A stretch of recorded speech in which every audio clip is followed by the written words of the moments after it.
کون رکھے گا یاد ہمیں اس دور خود غرضی میں،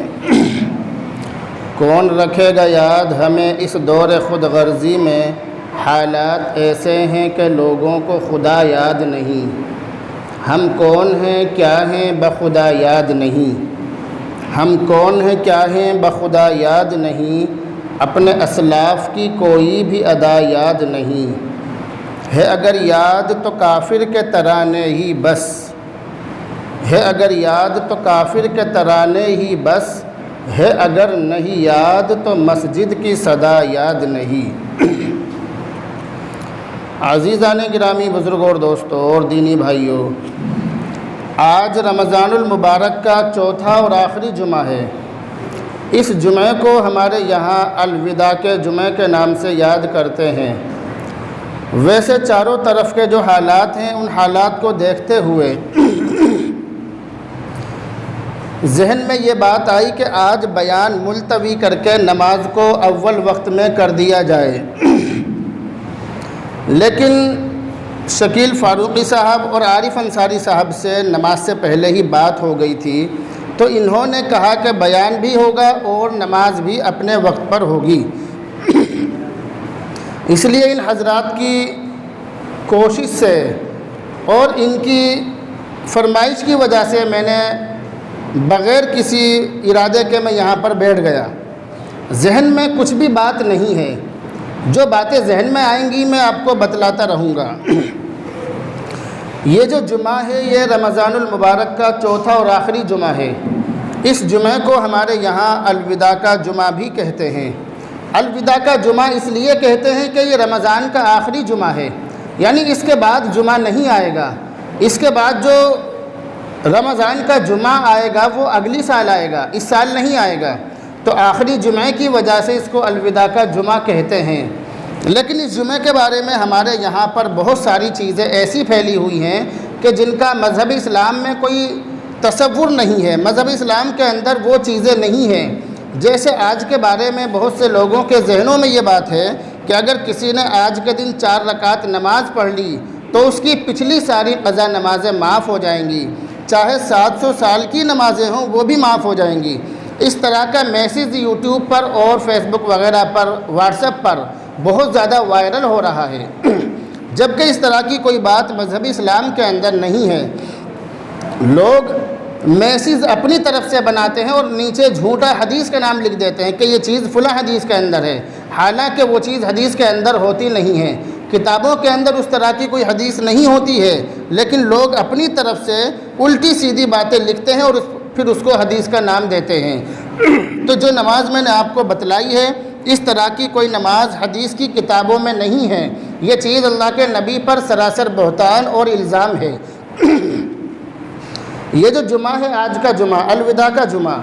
اس کے بارے میں لوگوں کے ذہنوں میں یہ بات بیٹھی ہوئی ہے کہ اس کی بہت زیادہ اہمیت اور فضیلت ہے، اور بہت سارے لوگ آج کے دن نئے کپڑے پہنتے ہیں، نئے کپڑے سلواتے ہیں۔ وہ یہ سمجھتے ہیں کہ ہمارے مذہب کے اندر اور ہمارے دھرم کے اندر الوداع کا جو جمعہ ہے اس کی بہت بڑی اہمیت ہے، یہ ایک تہوار کی طرح لوگ اس کو مناتے ہیں، جبکہ مذہب اسلام کے اندر 2 تہوار ہیں، تیسرا کوئی تہوار نہیں ہے۔ مذہب اسلام کے اندر عید الفطر اور عید الاضحیٰ ہے۔ جمعے کا دن، الوداع کا جمعہ مسلمانوں کے لیے تہوار نہیں ہے، اس لیے مسلمانوں کو آج کے جمعے کو بھی اور جمعوں کی طرح منانا چاہیے۔ جس طرح ہم اور جمعوں میں رہتے ہیں اور جمعوں میں عمل کرتے ہیں، اسی طرح آج کے دن بھی ہمیں کرنا چاہیے۔ ہم یہ سمجھتے ہیں کہ آج کا جمعہ بہت زیادہ فضیلت والا ہے، تو ایسا نہیں ہے۔ ہم یہ کہہ سکتے ہیں کہ آج کا جمعہ اور جمعوں کے مقابلے تھوڑی زیادہ فضیلت والا ہے، تھوڑی زیادہ۔ وہ اس لیے کہ یہ رمضان کا آخری جمعہ ہے، اور اس کے بعد اس سال 2021 میں ہمیں رمضان کا اور جمعہ نصیب نہیں ہوگا، کیونکہ آنے والے جمعے میں عید ہو جائے گی، آنے والے جمعے میں عید ہو جائے گی، اس لیے آج کا جمعہ اس مہینے کا آخری جمعہ ہے۔ اس حساب سے ہم اس کو تھوڑا فضیلت والا مان سکتے ہیں۔ دوسری بات یہ ہے کہ آج کا جو دن ہے وہ مسلمانوں کے لیے خوشی کا اور غم کا ہے۔ خوشی کا ان لوگوں کے لیے ہے کہ جنہوں نے نیک کام کیے، روزے رکھے، جنہوں نے تراویح پڑھی، تراویح میں قرآن کریم سنا، جنہوں نے اس مہینے کو عبادت میں گزارا، ان کے لیے تو آج کا دن بہت زیادہ خوشی والا ہے، اور آج کا دن غم کا ان لوگوں کے لیے ہے کہ جنہوں نے رمضان کے پورے مہینے میں ایک بھی روزہ نہیں رکھا، جنہوں نے تراویح نہیں پڑھی، جنہوں نے اس مہینے میں فطرہ نہیں دیا، زکوٰۃ نہیں دی، کچھ بھی نیک کام نہیں کیا۔ ان کی زندگی جیسے عام دنوں میں چل رہی تھی، یعنی دن نکلنے کے بعد، سورج نکلنے کے بعد ان کا اٹھنا ہوتا ہے، اور پھر رات کو وہ عشاء کے بعد کھانا کھاتے ہیں، اور پھر دن میں تھوڑا بہت لنچ بھی کر لیتے ہیں، یعنی ان کے کھانے پینے کے ٹائم میں، سونے اٹھنے کے ٹائم میں کوئی فرق نہیں آیا۔ جس طرح سے ان کی زندگی 11 مہینے چل رہی تھی، اسی طرح اس مہینے میں بھی چلتی رہی۔ ان لوگوں کے لیے یہ دن بہت زیادہ غم منانے کا ہے، بہت زیادہ ٹینشن کا دن ہے ان کے لیے، کیونکہ میں یہ بات آپ کو پہلے بھی بتلا چکا ہوں۔ اب سے تقریباً 2 سال پہلے جب ہم لوگ ساتھ جمعہ پڑھ رہے تھے، ایک ساتھ پڑھ رہے تھے، تو میں نے آپ کو یہ بتلایا تھا کہ اللہ کے نبی علیہ الصلاۃ والسلام اپنے زمانے میں جب جمعہ کے دن منبر پر خطبہ دیتے تھے تو یہ جو سب سے اوپر والی سیڑھی ہے اس کے اوپر کھڑے ہو کر دیتے تھے۔ جس سیڑھی پر کھڑے ہو کر ہم لوگ خطبہ دیتے ہیں، اس سیڑھی پر کھڑے ہو کر اللہ کے نبی خطبہ نہیں پڑھتے تھے، بلکہ اللہ کے نبی اس والی سیڑھی پر، سب سے اوپر والی پر کھڑے ہو کر خطبہ پڑھتے تھے۔ اللہ کے نبی علیہ الصلاۃ والسلام کے زمانے کے بعد جب زمانہ آتا ہے حضرت ابو بکر صدیق رضی اللہ تعالی عنہ کا، تو انہوں نے اللہ کے نبی کی وجہ سے کہ اگر میں اس منبر پر، اس سیڑھی پر کھڑا ہوں گا تو یہ اللہ کے نبی کی بہت بڑی بے ادبی ہے، انہوں نے اس سیڑھی پر کھڑے ہو کر، جس پر میں بیٹھا ہوں، اس پر کھڑے ہو کر خطبہ پڑھنا شروع کر دیا۔ ان کے بعد جب زمانہ آتا ہے حضرت عمر فاروق رضی اللہ تعالی عنہ کا، تو انہوں نے اس والی سیڑھی پر، جس پر میں کھڑا ہو کر پڑھ رہا ہوں، جس پر میرے پیر رکھے ہوئے ہیں، اس سیڑھی پر بیٹھ کر انہوں نے کھڑے ہو کر خطبہ دیا۔ ان کے بعد جب زمانہ آیا حضرت عثمان غنی رضی اللہ تعالی عنہ کا، تو انہوں نے بھی اسی سیڑھی پر کھڑے ہو کر خطبہ دیا، اور انہوں نے یہ کہا کہ اگر ہر آنے والا شخص، ہر آنے والا خلیفہ سیڑھی بسیڑھی نیچے اترتا گیا تو ایک زمانہ وہ آئے گا کہ مقتدی زمین پر کھڑے ہوں گے اور امام کنویں کے اندر سے خطبہ دے رہا ہوگا، امام زمین کے اندر سے خطبہ دے رہا ہوگا۔ تو اس لیے ان کے زمانے سے یہی چلتا ہے کہ اس سیڑھی پر کھڑے ہو کر خطبہ پڑھتے ہیں اور اس سیڑھی پر بیٹھ جاتے ہیں۔ تو بتلانے کا مقصد یہ ہے کہ اللہ کے نبی علیہ الصلاۃ والسلام کی وہ حدیث لوگوں کو اچھی طرح یاد ہوگی کہ جس میں اللہ کے نبی نے تینوں سیڑھیوں پر قدم رکھا اور آمین کہا تھا۔ اس کے اندر ایک بات یہ تھی کہ حضرت جبرائیل علیہ الصلاۃ والسلام نے یہ کہا تھا کہ ہلاک ہو جائے وہ شخص کہ جو رمضان المبارک کا مہینہ پائے اور اس مہینے میں اپنی مغفرت نہ کرا لے۔ تو میں نے آمین کہا، یعنی اللہ کے نبی علیہ الصلاۃ والسلام نے معصوم فرشتے کی بد دعا پر آمین کہا۔ سوچئے کہ بد دعا دینے والا بھی معصوم فرشتہ ہے اور آمین کہنے والا معصوم نبی ہے، اور جس جگہ بد دعا دی جا رہی ہے، بد دعا پر آمین کہا جا رہا ہے، وہ مسجد نبوی جیسی مسجد ہے، اور جس دن یہ بد دعا دی جا رہی ہے وہ جمعے کا دن ہے، اور جس مہینے میں دی جا رہی ہے وہ رمضان کا مہینہ ہے، اور جس گھڑی میں دی جا رہی ہے وہ خطبے کی گھڑی ہے۔ یعنی اتنی ساری فضیلتیں جمع ہو گئی، اتنے زیادہ قبولیت والے وقت میں اگر کوئی بد دعا دی جائے تو اس بد دعا کے قبول ہونے میں بالکل بھی شک نہیں ہو سکتا۔ اب آتے ہیں دوسری بات کی طرف، اب چلتے ہیں دوسری بات کی طرف۔ دوسری بات یہ ہے کہ یہ جو مہاماری چل رہی ہے، جس کی وجہ سے ہم لوگ مسجدوں میں نماز نہیں پڑھ پا رہے، پہلے تو ہم خود نماز پڑھنے نہیں آ رہے تھے، اب اللہ کی طرف سے ایسے حالات آ گئے کہ اب ہم نماز پڑھنا چاہتے ہیں لیکن ہمیں نماز نہیں پڑھنے دی جا رہی۔ دوبارہ وہی حالات لوٹ کر آ گئے، جیسا کہ قرآن کریم کے اندر صاف طور سے لکھا ہے وَتِلْكَ الْأَيَّامُ نُدَاوِلُهَا بَيْنَ النَّاسِ، کہ ہم ان دنوں کو لوگوں کے درمیان عدلتے بدلتے رہتے ہیں۔ یہ اللہ کے ہمارے اوپر اللہ کی طرف سے بتلایا ہوا نظام ہے کہ کبھی کے دن بڑے ہوتے ہیں، کبھی کی راتیں بڑی ہوتی ہیں، کبھی کوئی شخص خوشحال ہوتا ہے پھر وہی شخص تنگ دست ہو جاتا ہے، کبھی کوئی شخص زکوٰۃ دینے والا ہوتا ہے پھر سالوں بعد اس کے اوپر ایسے حالات آتے ہیں کہ جو شخص زکوٰۃ دینے کی لائن لگواتا تھا کہ لائن لگ کر زکوٰۃ ملے گی، کچھ دنوں کے بعد یہ حالات آ جاتے ہیں کہ زکوٰۃ لینے والوں کی لائن میں اللہ تعالیٰ اسے لگا دیتا ہے۔ وَتِلْكَ الْأَيَّامُ نُدَاوِلُهَا بَيْنَ النَّاسِ، ہم ان دنوں کو لوگوں کے درمیان عدلتے بدلتے رہتے ہیں۔ یہ جو مہاماری چل رہی ہے، یہ مہاماری ہمارے برے اعمال کا نتیجہ ہے، یہ ہمیں سمجھنا پڑے گا۔ 4G یا 5G یہ سب چیزیں اسباب ہیں، لوگ کہہ رہے ہیں کہ اس کی وجہ سے ہو رہا ہے، لیکن یاد رکھیے یہ سب چیزیں اسباب ہیں، مسبب الاسباب پر نگاہ رکھنی چاہیے۔ اسباب بنانے والا اللہ ہے، اور یہ تمام چیزیں اسباب ہیں، تمام چیزیں اللہ کے قبضۂ قدرت میں ہیں۔ یہ جتنی بھی چیزیں ہیں یہ اللہ کے حکم سے نفع اور نقصان پہنچانے کا سبب بنتی ہیں۔ یہ جو ہمارے اوپر حالات آ رہے ہیں، مہاماری کے حالات، یہ اس طرح کے حالات ہیں کہ ان حالات میں ہر شخص اپنی جان بچانے کی فکر میں ہے۔ اس طرح کے حالات ہیں کہ ہر شخص کے اوپر خوف مسلط ہے، ہر شخص اس خوف میں جی رہا ہے کہ کہیں میرا انتقال نہ ہو جائے۔ جہاں سے بھی خبریں مل رہی ہیں، اگر کسی کو ہلکا سا بخار ہے اور اس سے بات کی جا رہی ہے تو یہ پتہ چل رہا ہے کہ وہ معافی مانگ رہا ہے کہ مجھے معاف کر دو، اب میں بچنے کا نہیں ہوں۔ اس طرح کے حالات ہیں۔ یہ سب اللہ کے ہمارے اوپر اللہ کی طرف سے آیا ہوا عذاب ہے، اور عذاب کو ٹالنے کے لیے اللہ کو راضی کرنا پڑے گا۔ اللہ کو راضی کیے بغیر ہمارے اوپر سے عذاب نہیں ٹل سکتا، اس بات پر ہمارا یقین ہونا چاہیے۔ میں نے قرآن کریم کی آیت جو خطبے میں پڑھی، وَلَا تَهِنُوا وَلَا تَحْزَنُوا وَأَنْتُمُ الْأَعْلَوْنَ إِن كُنتُم مُؤْمِنِينَ، کہ تم غم مت کرو، تمہارے اندر وہن نہیں پیدا ہونا چاہیے۔ اگر تمہارے اندر یہ چیز نہ ہوئی تو تم بالکل بھی ٹینشن مت لو۔ وَأَنْتُمُ الْأَعْلَوْنَ، تم ہی سربلند رہو گے، دنیا کے اوپر تمہاری حکومت رہے گی، پوری دنیا میں تم عزت کی زندگی گزارو گے، لیکن شرط یہ ہے ان کنتم مؤمنین، تم ہی سربلند رہو گے، شرط یہ ہے کہ تم مومن بن جاؤ۔ قرآن کریم کی یہ آیت ہمیں بتلا رہی ہے وَلَا تَهِنُوا، کہ اگر تمہارے اندر وہن نہیں ہوا تو پوری دنیا میں تم ہی سربلند رہو گے، پوری دنیا میں تم عزت سے رہو گے۔ یہ جو لفظ تہینو ہے، میں نے اس کے بارے میں شاید آپ کو پہلے بتلایا ہوگا۔ وَلَا تَهِنُوا قرآن کریم کے 4 پارے میں ہے کہ اگر تمہارے اندر وہن نہیں ہوا اور تمہارے اندر غم نہیں ہوا، تمہارے اندر فکر نہیں ہوا،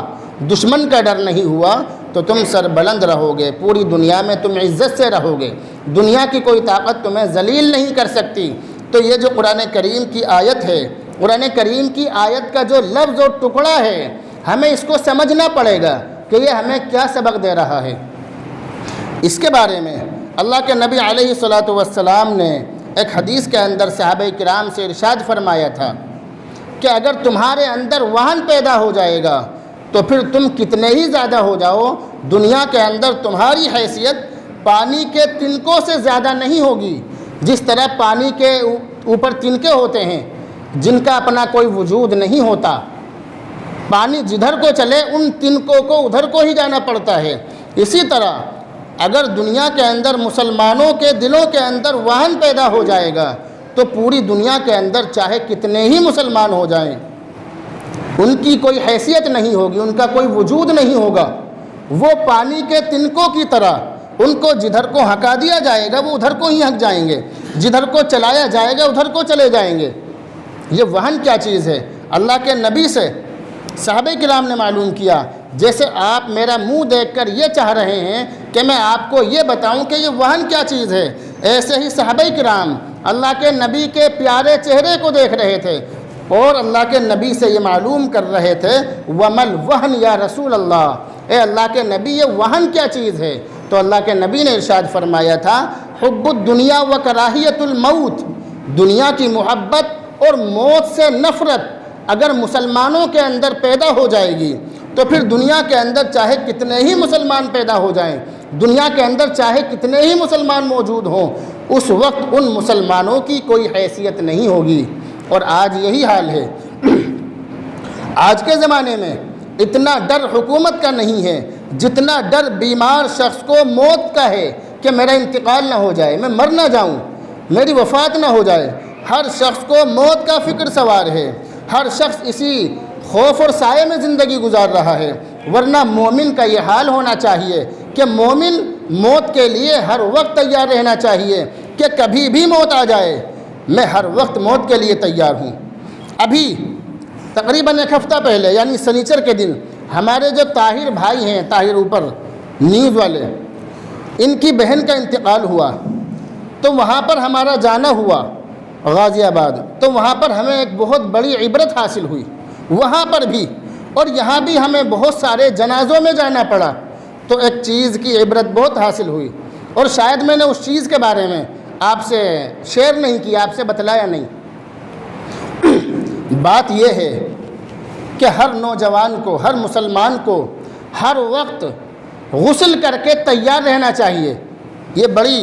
اہم بات میں آپ کو بتلا رہا ہوں کہ ہر نوجوان کو، ہر مسلمان کو چھوٹے بڑے استنجے سے اور ناپاکی سے پاک رہنا چاہیے، کیونکہ اس وقت ایسی موت آ رہی ہے کہ اللہ کی طرف سے نہانے کی بھی توفیق نہیں مل رہی۔ اللہ کی طرف سے یہ حال ہو رہا ہے کہ جو ناپاک ہے اسے ناپاک دفنا دو، جو پاک ہے اسے پاک دفنا دو، جو جس حالت میں ہے اسپتال سے لاؤ اور اسے اسی حالت میں دفنا دو۔ اس طرح کے حالات پیدا ہو چکے ہیں۔ یہ ہمارے لیے بہت بڑا درس عبرت ہے۔ مسلمانوں کو ہر وقت پاک رہنا چاہیے۔ اب بھی ہم یہ دیکھتے ہیں کہ جنازے کی نماز میں جتنے لوگ نماز پڑھتے ہیں اتنے ہی لوگ کھڑے ہو کر تماشا دیکھتے ہیں، کیونکہ وہ ناپاک ہوتے ہیں، وہ پاک نہیں ہوتے، ناپاکی کی حالت میں ہوتے ہیں، اس لیے وہ لوگ نماز نہیں پڑھ پاتے۔ اس لیے ہر مسلمان کو ہر وقت 24 گھنٹے پاک رہنا چاہیے، پاک رہنا چاہیے، ہر وقت پاک رہنا چاہیے۔ پتہ نہیں کب کس کا انتقال ہو جائے۔ ایسی خبریں مل رہی ہیں کہ بیٹھے بیٹھے انتقال ہو گیا۔ یہ موت کا زمانہ چل رہا ہے، یہ موت کا وقت چل رہا ہے، رمضان کا مہینہ ہے، موت بہت زیادہ ہو رہی ہیں، لیکن آپ اسے اللہ کی رحمت نہ سمجھیں۔ یہ اللہ کی رحمت نہیں ہے ہمارے اوپر، یہ ہمارے اوپر اللہ کا عذاب ہے۔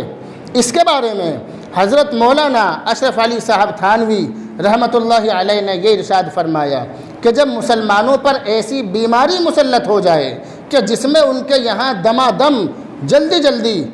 موت واقع ہونے لگیں، روزانہ بہت سارے لوگوں کا انتقال ہونے لگیں بیماری کی وجہ سے، کوئی ایسی بیماری ہو جائے جیسے یہ کورونا وائرس پھیل رہا ہے، اگر ایسی بیماری پیدا ہو جائے اور اس بیماری میں لوگوں کے جلدی ایک دن میں بہت سارے جنازے مسلمانوں کی بستیوں سے اٹھنے لگیں، مسلمان ایک جنازے کو دفنا کر واپس بھی نہ آئیں اور پیچھے مڑ کر دیکھے تو دوسرا جنازہ تیار ہو، تو اگر ایسا ماحول پیدا ہو جائے اور ایسے حالات آ جائیں تو انہوں نے مسلمانوں کے لیے ایک بہت اچھا وظیفہ بتایا ہے۔ اگر ہم اس وظیفے پر عمل کریں گے تو ہو سکتا ہے کہ کورونا وائرس جو بیماری ہے اللہ تعالی ہمیں اس سے محفوظ فرما دے، کیونکہ یہ جو وظیفہ ہے یہ ان کا اپنی طرف سے بنایا ہوا نہیں ہے، بلکہ یہ قرآن و حدیث کی طرف سے بتلایا ہوا ہے۔ وظیفہ کیا ہے؟ وظیفہ یہ ہے، بہت غور سے سننے کی ضرورت ہے، ہر شخص اس وظیفے کو کرے، ہر شخص اس کام کو کرے۔ وظیفہ یہ ہے کہ اول آخر 3 بار درود شریف پڑھیں، اول آخر 3 بار درود شریف پڑھیں، اس کے بعد 3 بار پڑھیں سورہ قدر، انا انزلناہ فی لیلۃ القدر وما ادراک ما لیلۃ القدر لیلۃ القدر خیر من الف شہر تنزل الملائکۃ والروح فیہا باذن ربہم من کل امر سلام ہی حتی مطلع الفجر۔ تو 3 بار درود شریف پڑھیں اور پھر 3 بار یہ سورت پڑھیں، اس کے بعد 3 بار پڑھیں سورہ فاتحہ، جو ہم نماز میں سورت پڑھتے ہیں 3 بار اس کو پڑھیں۔ اس کے بعد قرآن کریم کے اندر 6 آیتیں ایسی ہیں کہ انسان کو کچھ بھی بیماری ہو ہر بیماری سے ان 6 آیتوں سے شفا مل جاتی ہے اللہ کے حکم سے۔ ان آیتوں کو آیات شفا کہتے ہیں، آیات شفا ان کا نام ہے، وہ قرآن کریم کے اندر لکھی ہوئی ہیں۔ فیہ شفاء للناس وننزل من القرآن ما هو شفاء ورحمة للمؤمنین ویشفی صدور قوم مؤمنین وننزل من القرآن ما هو شفاء ورحمة للمؤمنین۔ یہ 6 آیتیں ہیں۔ اس کے بعد درود شریف 3 بار پڑھیں، یعنی پہلے 3 بار درود شریف، پھر 3 بار سورہ قدر، پھر 3 بار سورہ فاتحہ، پھر یہ جو 6 آیتیں ہیں آیات شفا، اگر کسی کو ضرورت ہو لکھوانا چاہیں تو جمعے کی نماز کے بعد آپ مجھ سے لکھوا سکتے ہیں، جن لوگوں کو ضرورت ہو۔ 3 بار ان 6 آیتوں کو پڑھیں، اس کے بعد پھر 3 بار درود شریف پڑھیں۔ اس عمل کو کریں روزانہ، صبح کو فجر کی نماز کے فوراً بعد اس عمل کو کریں، اور گھر میں جو پانی ہے، جس پانی کو سب پیتے ہیں، جیسے واٹر کولر ہے یا فریج وغیرہ جو بھی ہے، اس پانی میں پھونک مار دیں روزانہ، اور گھر کے سب لوگ اس پانی کو پئیں 24 گھنٹے، پھر دوسرے دن پھر اس عمل کو کریں، یعنی مستقل اس عمل کو کریں، تو اللہ کی ذات سے پوری امید ہے۔ یہ ان کا تجربہ کیا ہوا ہے، بتلایا ہوا ہے، یہ کتابوں کے اندر لکھا ہوا عمل ہے، اور یہ قرآن کریم کی آیتیں ہیں، ان آیتوں کے اندر شفا ہوتی ہے۔ قرآن کریم کے اندر لکھا ہے فیہ شفاء للناس، کہ قرآن میں شفا ہے لوگوں کے لیے، قرآن کی ہر آیت میں شفا ہے، قرآن کے اندر بہت ساری بیماریوں کا علاج ہے، تو قرآن کے ذریعے سے ہم اپنا علاج کر سکتے ہیں، لیکن شرط یہ ہے، پھر وہی بات کہوں گا، کہ ہمارا ان باتوں پر یقین ہونا چاہیے۔ اگر یقین نہیں ہوگا تو چاہے پورا قرآن کریم پڑھ کر دم کر لو، سر کا درد بھی ٹھیک نہیں ہوگا، اور اگر یقین ہوا تو آپ یقین کے اوپر آپ قرآن کریم کی ایک آیت پڑھیے اور سامنے والے کو دم کر دیجئے۔ میرا پورا یقین ہے کہ کینسر جیسی بیماری منٹوں سیکنڈوں میں ختم ہو جائے گی۔ کورونا وائرس کی کیا اوقات ہے قرآن کریم کے سامنے، یہ منٹوں سیکنڈوں میں ختم ہو جائے گی، لیکن بات وہی ہے، یقین ہونا چاہیے۔ سب سے اہم اور ضروری چیز ہے یقین۔ اگر یقین ہوگا تو انشاءاللہ ہم قرآن کریم سے شفا حاصل کریں گے، اور اگر یقین نہیں ہوگا تو کتنے ہی رٹے لگاتے رہو، کتنے ہی قرآن کریم پڑھتے رہو، ٹس سے مس بھی نہیں ہوگا، سر کا درد کم بھی نہیں ہو سکتا، کم جس کو کہتے ہیں۔